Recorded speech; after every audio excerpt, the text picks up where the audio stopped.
I don't understand it. You're changing, I can't stand it. My heart can't take this. So by watching this video, you will see video games from the 90s, early 2000s, and even now.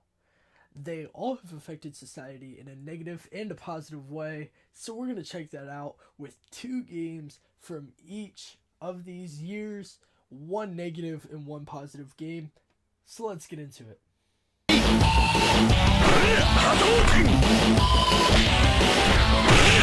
First up on my list for the 1990s, we have Street Fighter 2.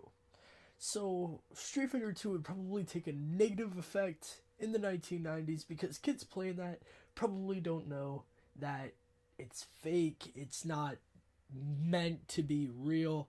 Okay, they're probably gonna go around and kick people and like think that they're just gonna hop right back up, you know. So that's what we get there. We get that, oh, kids are gonna think it's real, so they're gonna go out and do it. So that's my negative for the 1990s.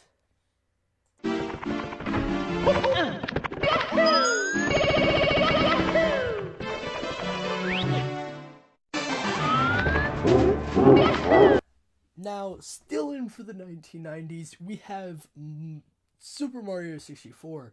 Super Mario 64 will be a positive video game for that era because of it showing kids strategy and making them have skill in order to win this game.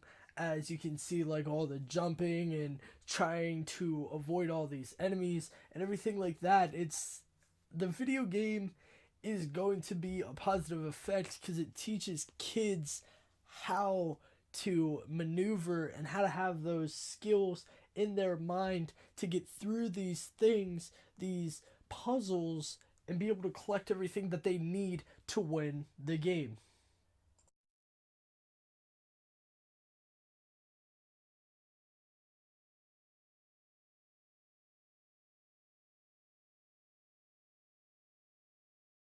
Starting with the early 2000s, we have Civilization Revolution. Now, Civilization Revolution, if you don't know the game is basically a history game, okay? You pick your own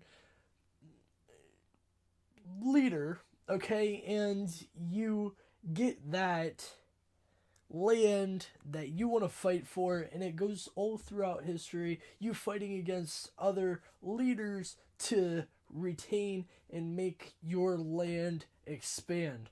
So this would be a positive effect, just that it teaches the kids history and the nature of what happened back then.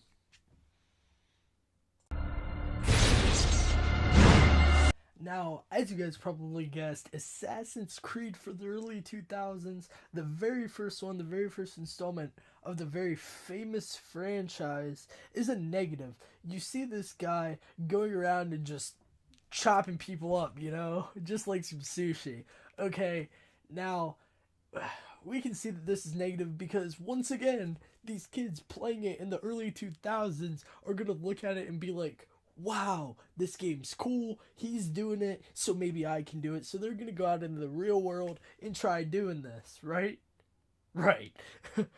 Alright, so let's go hit up the generation now and see what negative and positive games we have there. Alright guys, so as you guys probably would have thought, GTA 5, a negative for this generation for right now. It teaches kids how to steal cars. Not only cars, just cash from banks and liquor stores and everything like that. You really, honestly, and truthfully can't give this to a 6-year-old and say, hey, play the game. They're gonna play it, and then they're gonna think that that's alright because their character's doing it on the video game, so they're gonna go out and do it. As we've seen on the news, people are taking cars and driving around just thinking that they're in this video game, thinking that they're in Grand Theft Auto. So this would be a negative effect. Now let's check out the positive.